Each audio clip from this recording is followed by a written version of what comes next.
Okay, so the key takeaway for this video is that I am stunned by the degree to which this tiny little indie startup game has completely trounced Pokemon Sword and Shield by every single metric when, like, Game Freak is literally the best funded game studio on the planet at this point. I mean, there's not really much else I can say at the intro, so I guess let's just dive in and talk about what's up with TemTem.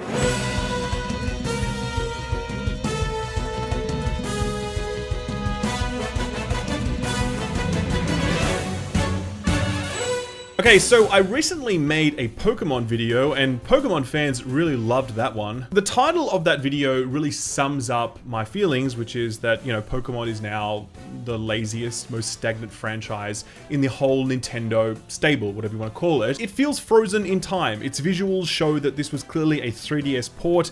Its online functionality is complete garbage. The game lags down to like 15 frames a second when you enter the wild areas while playing online. The wild areas are just big empty fields. The game is ludicrously easy. The combat is one-dimensional and overly reliant on the super effective counter mechanic. I could go on and on, watch the video, but like the long and the short of it is that Pokemon, there's rivers of money flowing through this IP. They can do absolutely anything they want with it, and what they did with Pokemon Sword and Shield was so far short of everyone's hopes and dreams. Like, imagine the best possible Pokemon game you can imagine, like the game we've been dreaming of since we were children. Pokemon Sword and Shield was meant to be that. It was the first one on consoles. It was a huge moment, a huge opportunity, and it felt completely squandered by a game that was just like half-assed from start to finish. Yes, I'm sure this video will attract the same like ratio from Pokemon stans, but that's okay. Let's continue. So it was during the reception to the video that everyone was spamming me, and they were like, "Yay, dude, check out this TemTem thing." And I'm like, okay, cool, looks interesting, I'll take a look. Yeah, it's pretty damn impressive. TemTem is a Kickstarter that is unashamedly trying to just be Pokemon, but better. It actually describes itself on its Kickstarter as a massively multiplayer creature collection adventure inspired by Pokemon. Catch every TemTem, battle other tamers, customize your house, join a friend's adventure, or explore the dynamic online world. So that's pretty clearly like, hey guys, we're doing Pokemon, but different. Come check it out. And at this point, I'm certainly quite keen on that. I know a lot of other people are as well. When I jumped into the closed alpha just a few days ago, I expected something really lightweight. Something with a nice hook that makes you go, oh yeah, cool. I'm looking forward to seeing where this goes. But like this alpha, I was so stunned by like how much was in this alpha and how polished all of it was. I had vastly more fun with this alpha alone than I did my entire time playing Pokemon Sword and Shield, and I only did a quarter of the available content here. In 10 hours, I finished only the first of 4 dojos, and I captured only about 15 or 16 of the total 75 TemTem, and every inch of the content I played sparkled with technical polish, design insight, and pride.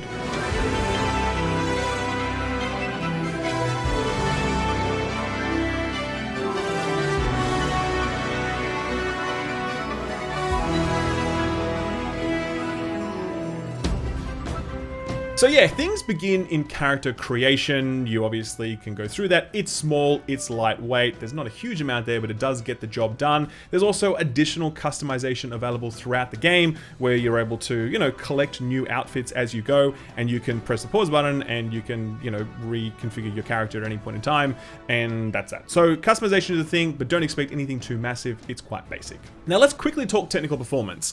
This was one area where I was super impressed. Okay, so obviously I played this on 2 machines. One of them is an RTX 2080 Ti, AMD Ryzen 3900, and the second machine is an i7 5700K with a GTX 1050. On my Ryzen machine, I got 0 frame drops. I'm talking like, I'm running this thing at 144 frames the entire time. I mean, maybe it dropped once or twice, but this thing is rock solid, man. Like, for an alpha, this thing is incredible with how well it runs. It's just, it's beautiful.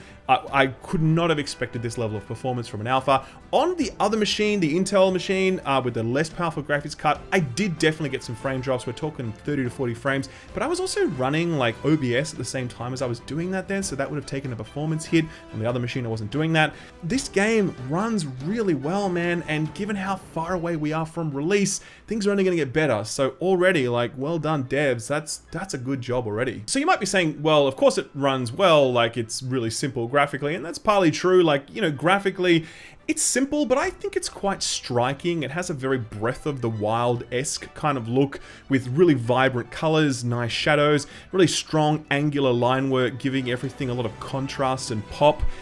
Look, this is already a much better looking game than Pokemon is, obviously. A lot of people are going to say, oh, well, obviously that's an unfair comparison because Pokemon is running on the Switch versus this is on PC. No, that's bullshit. Like, Breath of the Wild runs on the Switch, man, and it looks incredible.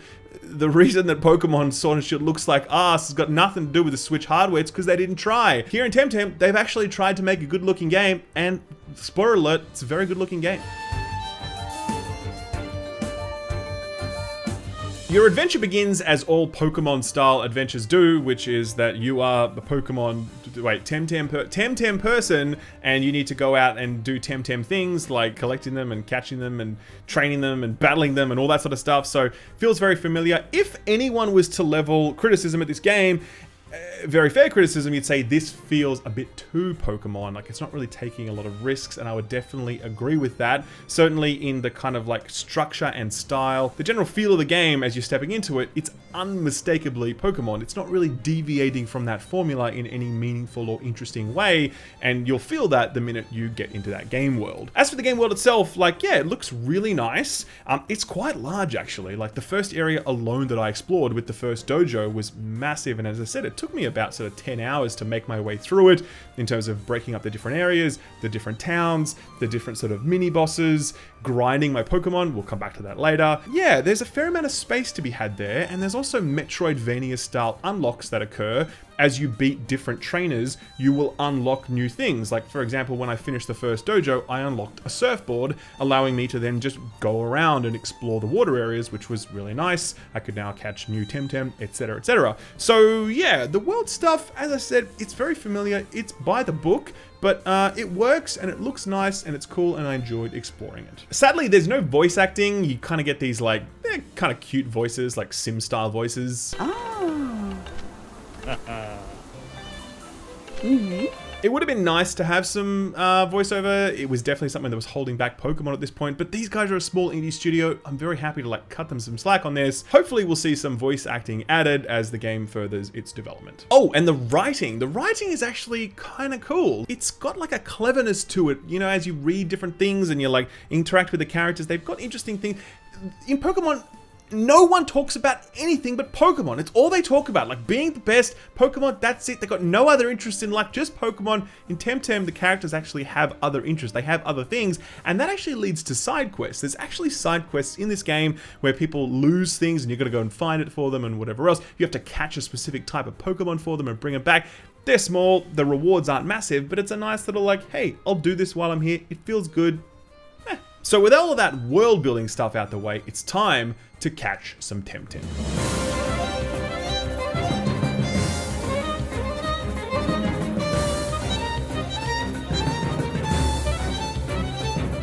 Right out of the gate, TemTem impresses with its catchy soundtrack and its really nice combat animations. This was something that I was quite sort of like critical of in Pokemon Sword and Shield, where I was like, oh, these animations kind of suck. They look really good here, and they put a lot of work into them, and they get more interesting as the Pokemon evolve. The developers have actually foreshadowed some really interesting ones. So yeah, like great work on animations already. That's nice. As for combat itself, I think this is really what I appreciated about TemTem the most and what felt best to me as I was playing through it. First of all, every battle is 2v2 straight away, so that's really nice. You can actually do all of these battles co-op, so you can play this entire game through co-op, and when you get to a battle screen, you are each controlling one TemTem, which is really nice. Now, each TemTem has a unique trait. For example, stuff like caffeinated, which means that they can't ever be put to sleep, or friendly fire, where like they're immune to sort of like offensive spells from your fellow Pokemon or whatever else. Combat plays out very much how you'd sort of expect if you're familiar with Pokemon games,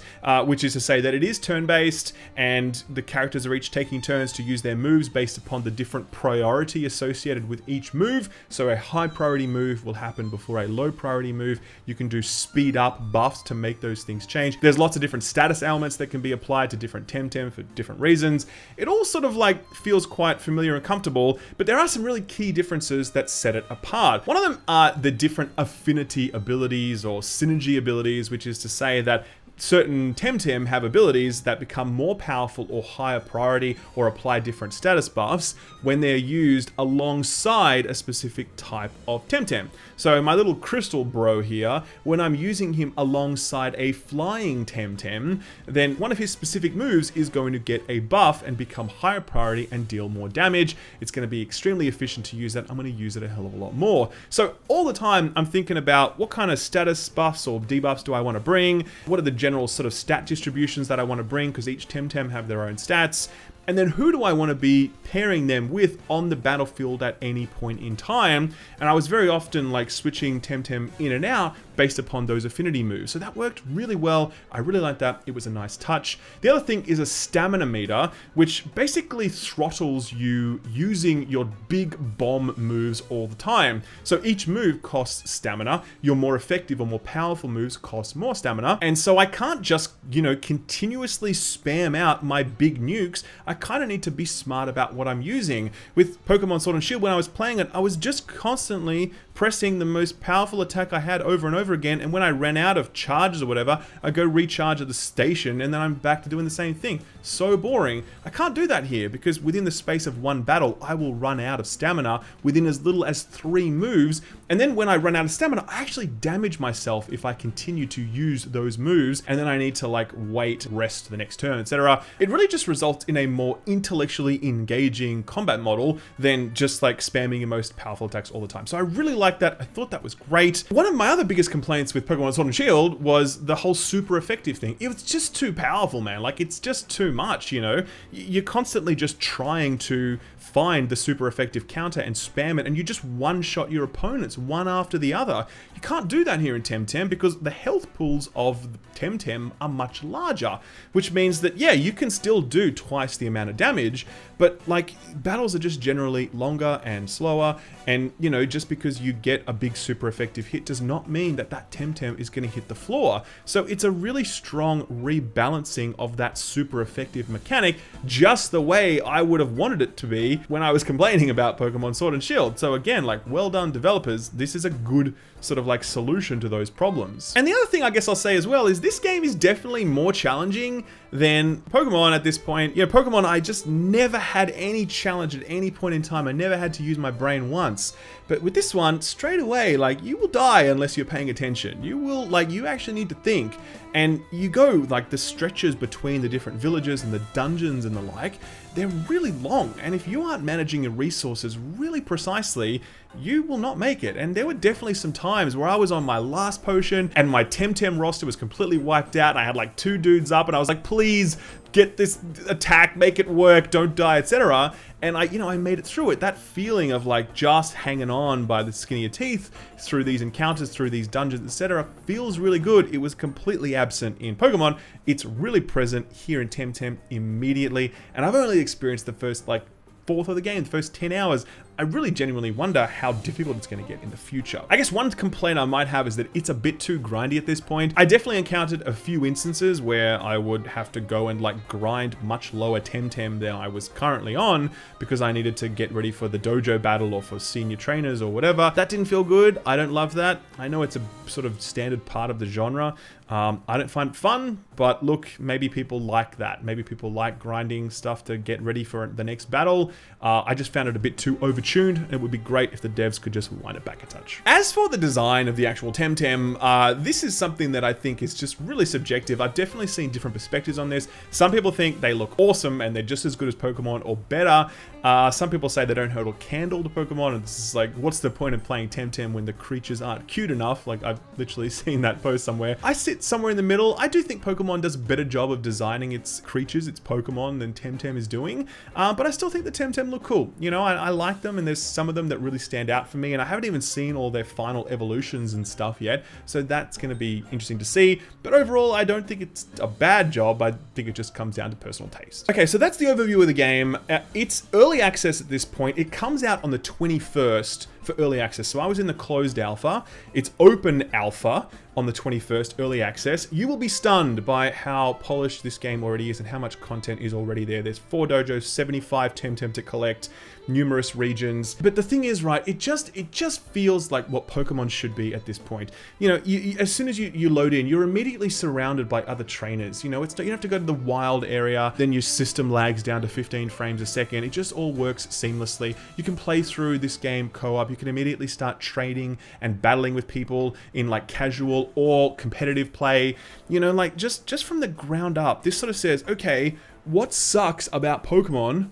And then how do we make it not suck for our game? Like, that's essentially what this game is, you know? And as someone that really, really disliked Pokemon Sword and Shield, I really, really enjoyed TemTem. You know, I definitely, as I look back on that review, I'm like, maybe I just hate Monster Collection style games or, you know, whatever. Like, but now having played TemTem, I'm like, no, I was not the problem. Pokemon Sword and Shield was the problem, and TemTem is the solution. Like, it is. Like, it's just...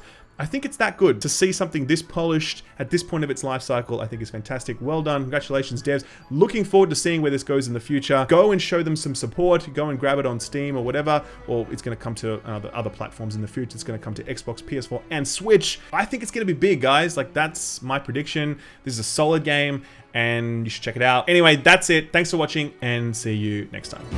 Thanks for watching the video, and thanks to AMD for supporting it. They're actually giving away a Ryzen 3700X CPU through my channel. To be in the running, just click the link in the description and the top comment, and good luck, and I'll see you next time. Bye-bye.